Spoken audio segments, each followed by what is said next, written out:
is dropped, and it's showtime from downtown Winnipeg. Forcing the blast, moves back, scores! Shifley wires and scores! What a stop by Hellebuck! Kyle Connor, Jets go bang, bang, bang! Welcome to Ground Control, the official podcast of the Winnipeg Jets. All right, it's episode 157 of Ground Control, the official podcast of the Winnipeg Jets. Back from the road are the Winnipeg Jets. It was a quick little two-game road trip into Nashville and into St. Louis. And I remember all of the, I don't know if urgency is the right word, but just given how the standings were when the Jets came into Nashville, it was like the Winnipeg Jets got to find a way to win this game. They do that. They win in overtime against the Predators. The next day, they go into St. Louis and come out on the wrong side of a shutout loss. But something that has kind of come out of the Winnipeg Jets game over the next little bit. Before I get to that, how rude of me. Paul Edmonds, Jamie Thomas joining us on the pod.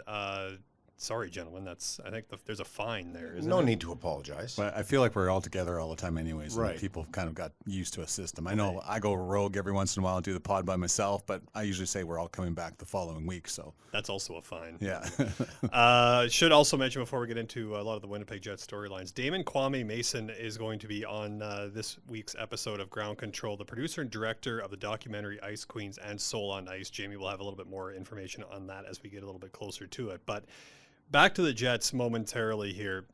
Something that we've seen over the last little bit happen in both games on the road trip, and has happened 9 out of the last 10 games for the Winnipeg Jets, is giving up that game's first goal. Now, of course, depending on when it happens, it's not really the be-all, end-all. It's kind of how you respond. What have you seen from the Jets when it comes to these starts, whether it's starts of games or just giving up that first goal overall? Okay, well, first off, it's 50-50 as to whether you're going to get the goal, right? Mm-hmm. And how does it impact your game overall? Well, the numbers would bear out that when you do score the first goal, you have a better chance of winning that hockey game. But as you said, it's not really the determining factor of what the final score is. For the Jets now, though, it gets compounded because it's 5 straight games they've given up the first goal because they're not scoring a lot of goals. For me, though, it's how you react to that goal afterward. And you go and drop the puck, and what you don't want to do is fall behind 2-0, and it's almost incumbent in getting the next goal, which kind of forces you sometimes out of structure and out of your patience. What am I seeing? I'm seeing a Winnipeg Jets team that has started well in the first 3, 4, 5 minutes of a lot of these games and had the territorial advantage, only to give up that one opportunity back on the other end, and it goes in their net. So it's been some puck luck that hasn't gone their way. Can you defend giving up the first goal better? I guess so. Would they like to score the first goal more times than not? For sure. It's just, I think, a sequence of what's going on in their game right now. It's a team that's struggling to score goals, maybe doesn't have the confidence. They, of course, had a post that was hit in the St. Louis game off a one-timer by Nate Schmidt that's deflected by Blake Wheeler. So I think there's a lot of things conspiring against them, but that could change. I mean, next thing you know, they could score the first goal in the next 3 games and go on to really set the pace for 3 wins. So there's nothing, I think, that you can just go out and work on a dry board and then take that to the ice in a practice session and say, we're going to improve on giving up the first goal, other than just playing the right way. And for the most part, I think they have to start games. It just hasn't gone their way in giving up the first one. On top of that, it's something for us to talk about. That's all it really is. That's what stats are for the most part, is for the media and for fans to digest it and look over and go, oh, I think this is the problem. When you're struggling to score the way the Jets are, and I'm not saying they're fragile, just things aren't going well for them right now. So maybe when that first goal happens, it's, especially when they play as well as they have been, there's got to be some sense of frustration. And maybe those sticks get a little bit tighter we got to get that one back. But you said it best, and Rick Bowness did the same thing, Mitch. It's how they respond. They responded fantastic against Nashville. It's just there was no response against St. Louis. It seemed everything they were doing so well in that first 3.5 minutes at Enterprise Arena on Sunday. It was great, and then that all went out the window as soon as that first goal went in. So I don't know if that's just it was back-to-backs. There's lots of little factors going in there, but it's so odd to me that this first goal is becoming a problem at some point, because you look at the beginning part of the month, you score 7 against Edmonton, you get 5 against or against the Panthers. There was that whole weekend where it didn't seem like they're having problems scoring goals. It's just maybe the way that goal happens, the way they give it up, that's when the shoulders sag a little bit, and maybe the teams are taking advantage of that. But I think clearly the first goal of the game is just a stat that we can work off. That all being said, when it starts getting this time of year, that first goal is very important, especially when you go up against a team that, one of the stronger teams in the National Hockey League. Like, you don't want to go in LA and give up the first goal of the game. And then when you're where you are right now and the pressure's on, they're about to play Arizona as we record this. Arizona's playing very well, and you don't want to give up that first goal on home ice. So there's lots of little factors that play into all of this. But the key part is, you said, Paul said, is how they respond. Absolutely. And we'll talk a little bit about the upcoming schedule in a bit. But, Jamie, lay it down for us. Let's talk Damon Kwame Mason. Yeah, a friend of mine from way back in Edmonton. I worked at A Channel, and he worked across the hall at Pop Music Station. And my favorite part of this whole thing is he's this guy comes along, he meets George Laraque, massive enforcer of the Edmonton Oilers, and they decide to come up with an idea to have a call-in radio show called Summer Love, and it's George Laraque handing out love advice. Brilliant. And I asked Kwame about this whole thing. He said people are actually unloading their real issues. Like, he said it was meant to be more of a joke, but people were coming in, and George was giving this advice about trying to fix marriages and so on and so forth. But anyways, he has teamed up with the National Hockey League to bring a bigger voice for black hockey players. And the latest one, Ice Queens, is his latest documentary. It's, Sarah Nurse is in it, Angela James, Hockey Hall of Famer, just a tremendous bit of work. And then I'll say all this, guys. He did Soul on Ice on his dime. He sold his condominium in Edmonton, paid for the whole thing, and he was fortunate enough to get the NHL to jump on board with him. But a very talented guy and a great conversation. Shop where the players shop. Jets Gear and TrueNorthShop.com are your authentic team stores. Make sure to stock up on all your favorite Winnipeg Jets and Manitoba Moose merchandise today. Visit one of the 5 Jets Gear locations or shop online at TrueNorthShop.com. This is Nikolai Ehlers. You're listening to Ground Control, the official podcast of the Winnipeg Jets. It has been so long. Yes, sir. It's incredible how all this time has passed. So just for our listeners and your background a little bit, you and I met a long, long time ago in Edmonton, Alberta, and you were 2005. I know, it's insane how the time has passed. And I totally forgot about this. I was reading an article about you, and I had totally forgot about your love show with George Laraque. And George Laraque was the enforcer for the Edmonton Oilers for a long time. And I totally forgot about that show. And so you worked at a pop radio station in Edmonton in the same building as I did. We were owned by the same company, and I worked at City TV / A Channel. So tell our listeners a little bit about how you came across George Laraque, the huge enforcer of the Edmonton Oilers, and how you ended up doing a love show where people would phone in with their love problems.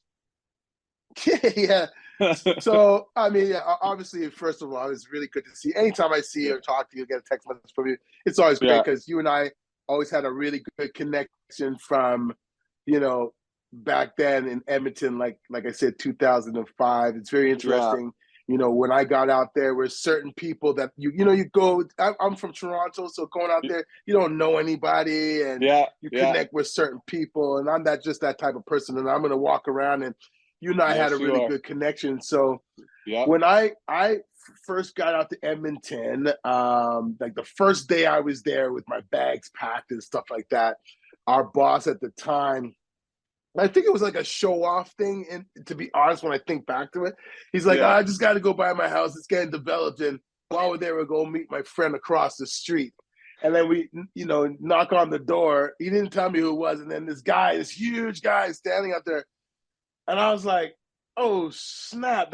I'm like, yo, you that dude that be knocking people out. I was like, oh, okay. So that's the first time I met him. And then, that was the year of the lockout.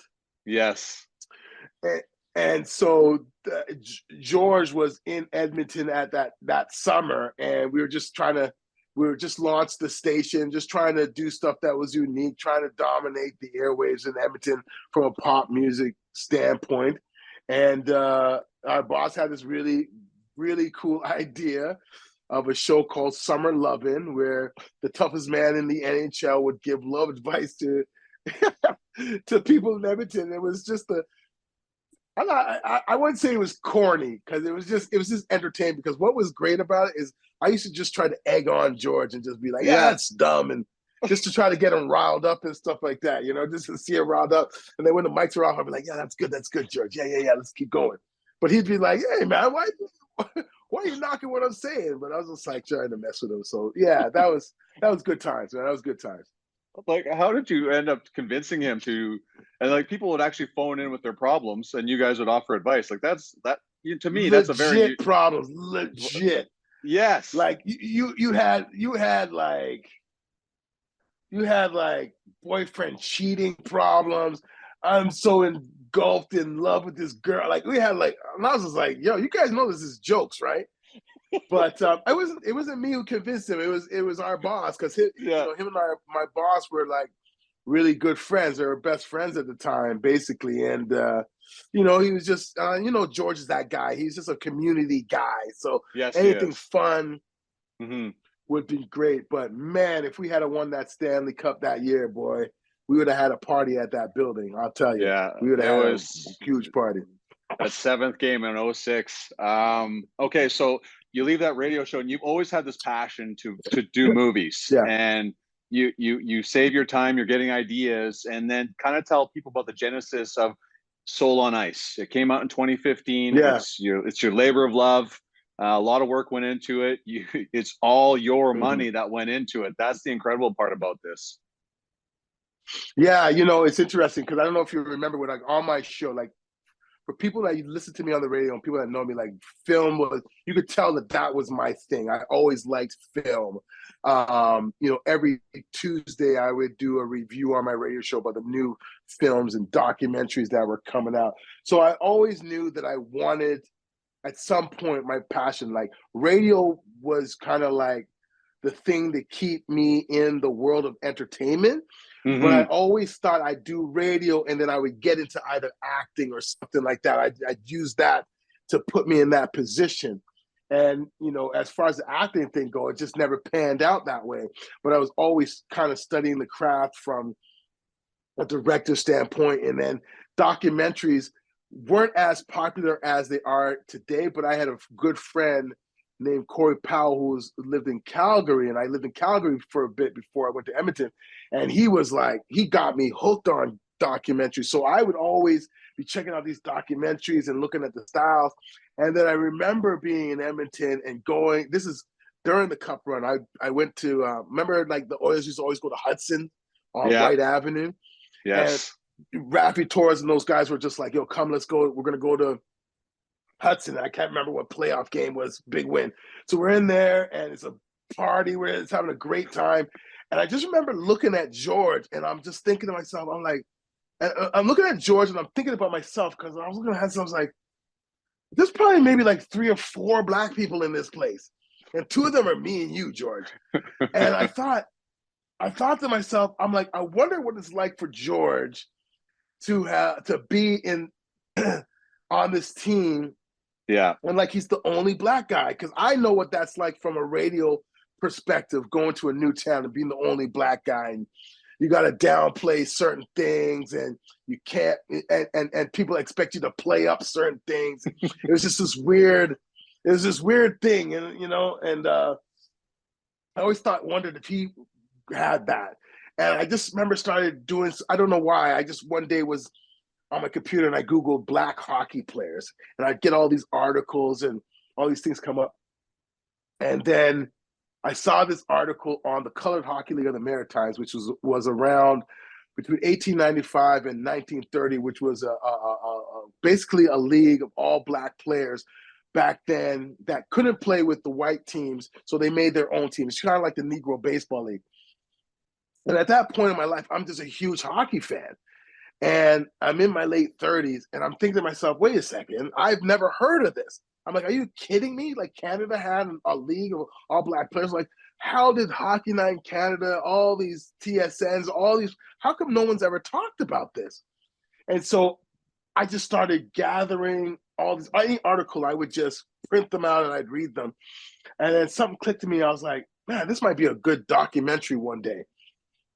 So I store them. Nothing happens. And this is really around 2007. So fast forward to about 2011 now.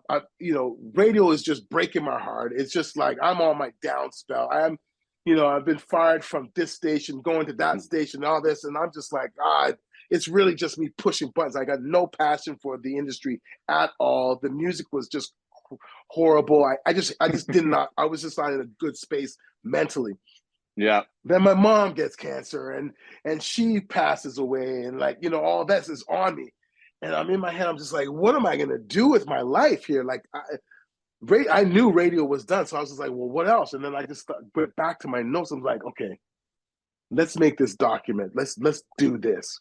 And it was something like I just kind of put it to the universe, and I was like, all right, this is what I have to do. I felt like there was a wave happening in the industry of hockey where I was seeing PK Subban, Joe, all these guys. And I'm not talking about when they're NHL. I'm talking when they're young and, Team Canada and all these things. And I'm like, something's going on here. And I think it'd be a disservice if we never talked about the history of Black athletes in the game of hockey. So I had a condo on the south side of Edmonton, had some equity in it. I sold that because I knew nobody was giving me no money. I couldn't get any grants or anything like that. And I just basically took everything that I owned and used that to fund this startup, this project. And it was tight at that time, man. Like when I say tight, it was scary. Like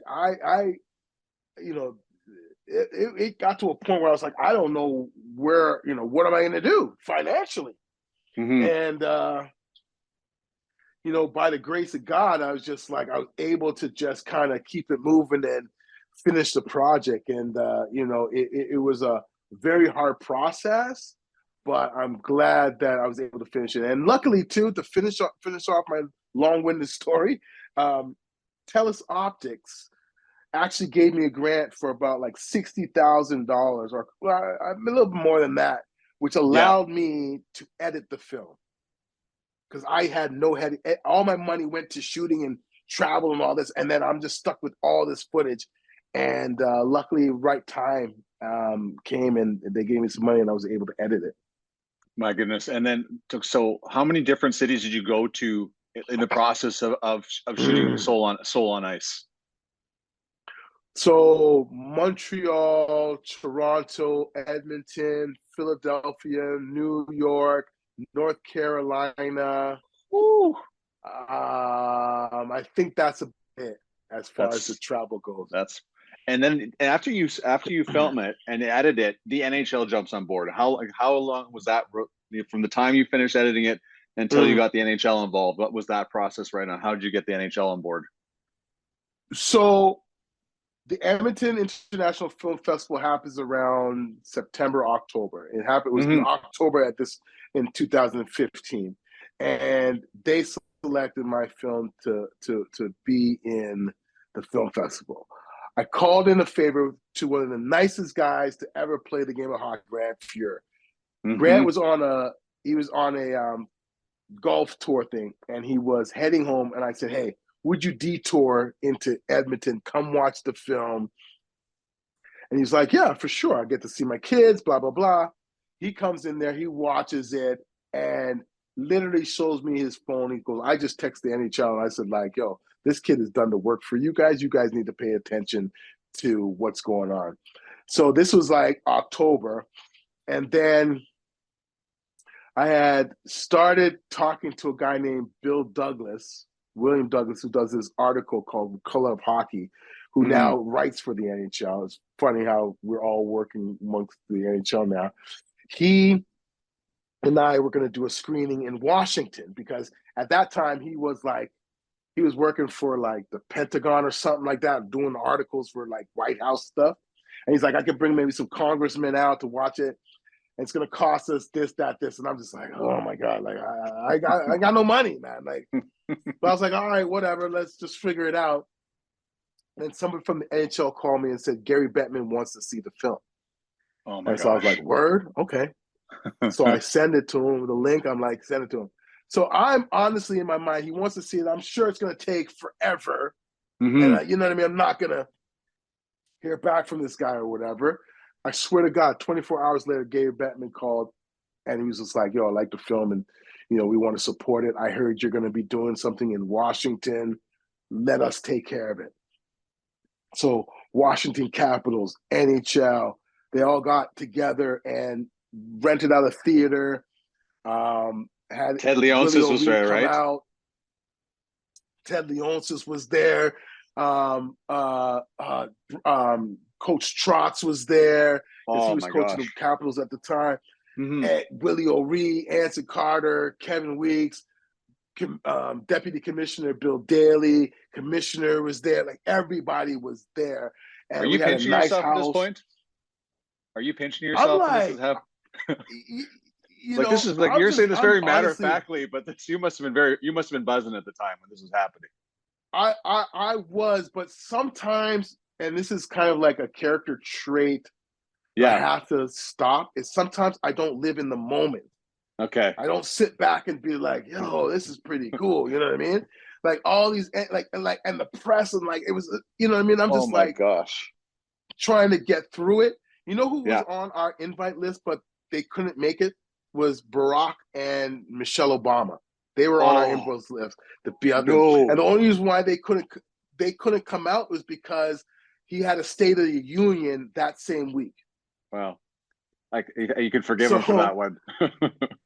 You know what I'm saying? Yeah, you gotta do what you gotta do. But you know, but like, you know, it was great because like all I could think about was like, okay, yeah, this is cool, but I need to position this going forward. I can't just be one and done. You know, they're gonna leave. I gotta make sure that like, you know, and so luckily enough, Gary continued conversations with me and he was like, they realized once they heard my story. Yeah. Like, you know, because I had to pay them a lot of money for footage too. Yes. You know? Yeah. And so once when they were like, you did what? You sold your what? To do something for us? Mm-hmm. Like, this doesn't affect you. You are just a filmmaker. This doesn't even affect you. This affects our industry. This is a tool that we can use to say, hey, man, like, we got to try and make things different, make things better, and try to, like, grow this game. And here's our history, and we've never talked about it. So let's embrace. And I did it for them. So graciously enough, he was like, they were like, all right, man, we're gonna keep in touch with you, and we're gonna try and make things right with you, you know? Yeah. And now I want to feature your newest documentary because we want to be in the moment here. Ice Queens. Like, you got some pretty big names for this one. And so what I understand, after you did Soul on Ice, a little girl came up to you and asked you, where are all the girls? Yeah. So what had happened was we you know, they allowed me, we worked on this thing where we took Soul on Ice and we toured it to a couple of NHL cities. So we go in, show it, Q&A after, blah, blah, blah. So we're in Chicago, Q&A. It's great Q&A, having a good time, blah, you know, same thing. And this little black girl got up and she was just like, yo, where's all the girls? And I always, not to say I was trying to hide that, but I knew I was missing that. And I knew that was the one thing I wasn't able to do. There's a clip of Angela James in there, but there's nothing of any of the girls. And I had talked to Angela during that time to be in Soul on Ice, but it just never worked. She'll laugh. If you ever get to talk to Angela, she'll be like, yeah, she used to think that I was unreliable. Okay. But it was not that I was unreliable. Like, I'm trying to do this thing by myself. So I'm trying to figure out storylines, all this. I couldn't interview her, so it just couldn't happen. And so when the girl said that, I kept it in the back of my head, and I always knew that one day I would do like a Soul on Ice for the girls. And, you know, I'm a firm believer of everything happens when it's supposed to. Because if I were to do that then, it wouldn't have been what Ice Queens is now because of the girls that have come up in the last couple of years that are doing great things on the ice and off the ice. If I had done that during Swollen Ice, we would have never had this Ice Queens, and I'm really proud of how Ice Queens turned out. Okay, so some of the names involved: Kelsey Colzer, she's a NCAA coach, first African American coach, right? And a Blackhawks scout. Yeah. You got Hockey Hall of Yeah. Famer Angela James. You've got Sarah Nurse. You got a pretty good headline. Who else is in the movie that you'd like to mention? Yeah, we've got Michaela Grant-Mentis, who plays for the Buffalo Beauts right now. There's a young girl out of LA. I'm guaranteeing you she will be on Team USA females team. Her name is Lincoln Brown. She's just a monster out there. And then we got a lot of supporting voices on in the show, like Haley Wickenheiser, Cassie Campbell, Pascal, Anson Carter. A couple of people just show up. Gary Bettman. Kim Davis is featured in the film as well.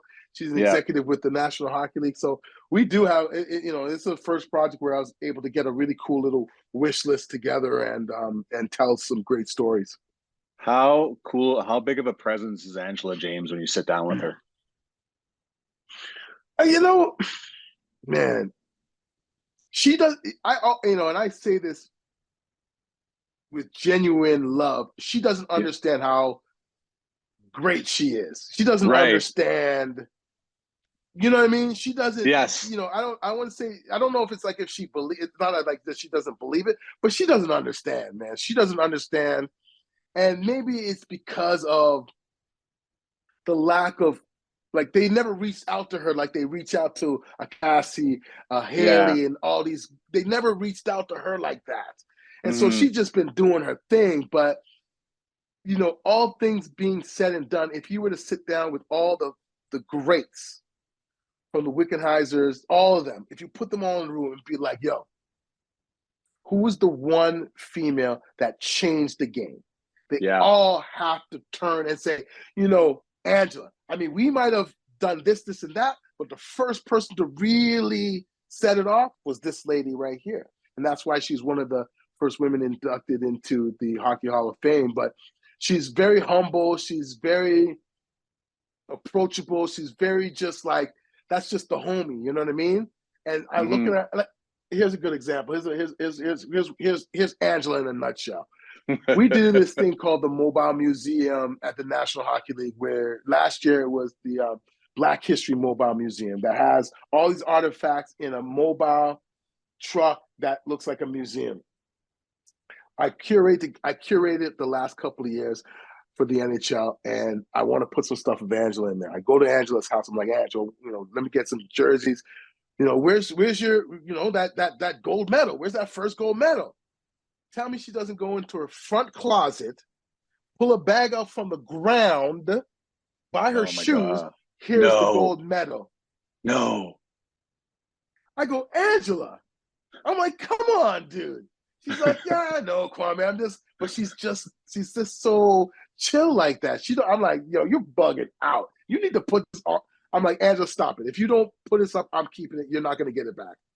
Yeah, it's one of the true travesties that she wasn't part of the first Olympic Games for women in Nagano, right? She goes left off. She got left off the team. It's just, that's one of the, and to listen to Cassie Campbell Pascal tell the story about how she got ripped off, and you just see that genuine disappointment, and other people telling that story. They seem to be more disappointed than she was. She was pretty low key about the whole thing. Mm-hmm. Yeah, she fought it for a little bit. And, Haley Wickenheiser being the general, she's like, well, you never know, and this and that. I'm just like, you know what, Haley, because of your veteran presence, what a veteran presence would have done in that situation. So, of course, hindsight's 20/20, and you never know what's happening. But you telling me that Angela James wouldn't have made a difference, like, then you're being insensitive, and you're not being honest with yourself. Who knows? She might have had a bad game. They may have lost. But if you tell me she wouldn't have made a difference, then you're not being genuine with yourself. Yeah, she was the women's most dominant player in the world at that time. So it's just crazy to me that the true controversy. They didn't body check. Yeah, they had to take out body checking. Yeah, Angela was putting girls through like all girls were body checking. Like most of the Canadian girls and Americans were body checking, but not like Angela. No, power forward. I see some videos of Angela. I'm just like, what? Like, put it like, the girls from Europe and stuff like that. They didn't know nothing they didn't know it was coming that way, and she was coming at you, So, man, God love her, man. I love that lady. She's awesome.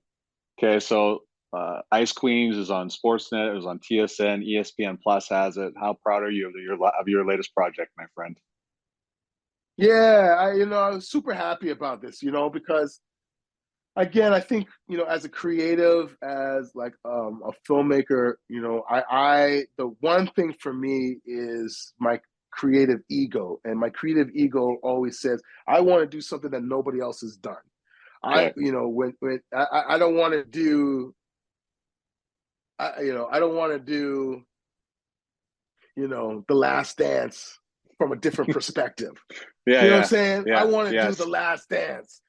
Yeah. I want to do, like, you know what I mean? I want to make a film that you're like, oh, okay. So whenever you talk about it, you can pretend like you did it first, but when people go back and look back, they're like, you know what, man, this guy did it first.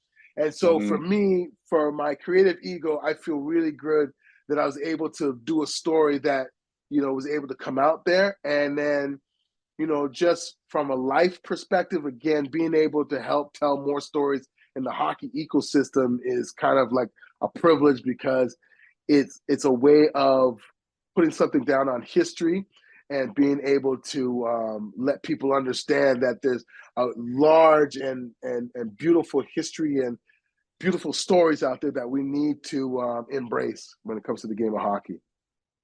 Okay, so I know you don't like to live in the moment. So since you don't do that very well, what's going through the creative mind for what's next? Well, I've been on this layoff since Ice Queens came out, and I have something in my head that's going back to kind of a series. So last year I did a series called NHL Bound, which was about, I took two Black coaches, one from Canada, one from the United States, took them to Arizona Coyotes. They stayed at the development camp, and it was a little series just to give them that, something extra. So I want to do a part in like another NHL Bound, and there's another ceiling that I think needs to be broken in NHL, and so I'm just kind of shaping it up in my head, but I want to try and do something again like that, do another series for the NHL, and then after that, I got to come up with some other bag of tricks, or these people are going to be sick of me, and then that's it. Then I have to go back to radio again or something. No, don't say that. Don't say that. Okay, listen, I'm so glad to catch up with you, and I'm proud of all the work that you've done, my friend. We've come a long way since our time in Edmonton back in 2005. Yeah, we sure have. Thanks so much for your time. Look at us now, right? Thank you, brother. I appreciate you, man. Hey Jets fans, I'm Sarah Orleski. Don't forget to join me after each and every home game for the Winnipeg Jets post-game show live presented by Budweiser, where you'll get exclusive interviews, in-room access, and more. Catch us on all Winnipeg Jets platforms, including Facebook, YouTube, Twitter, and winnipegjets.com. All right, big thanks to Damon for that, because I mean, obviously that's two documentaries talking about some real important things in the game, and just like you said, just the fact that what he was able to invest, personally when it comes to creating things like Soul on Ice. It's a fantastic story. Glad that you were able to connect with him and get that out.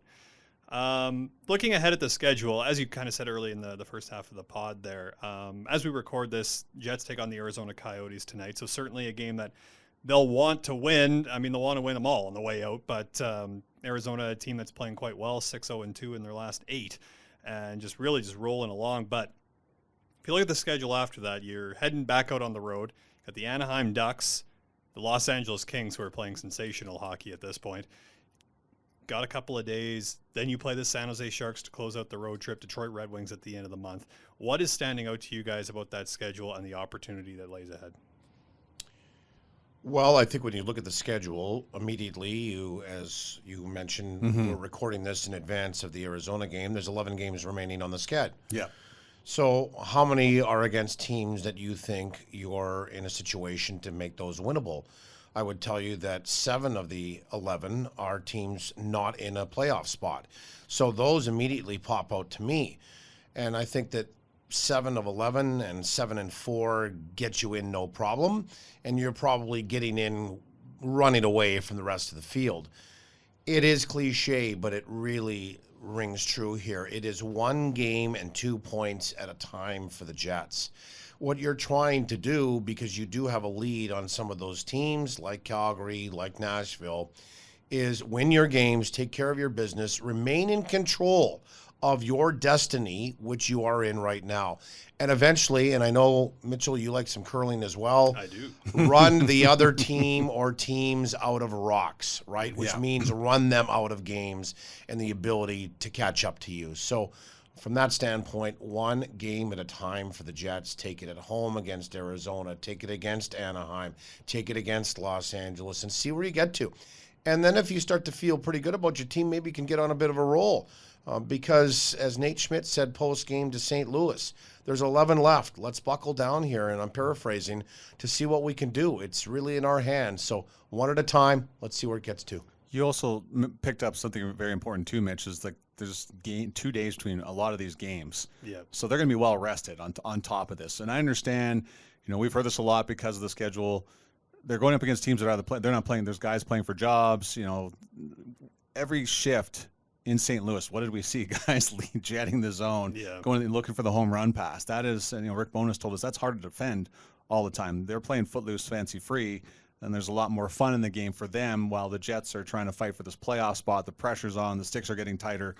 So I just think, the schedule is there for you. The opportunity is presenting itself. And as Paul said, it's like, just take this 1 game. Worry about Arizona right now. But man, there's just the way the schedule is breaking down after some hectic beginning part of March and right after the All-Star break.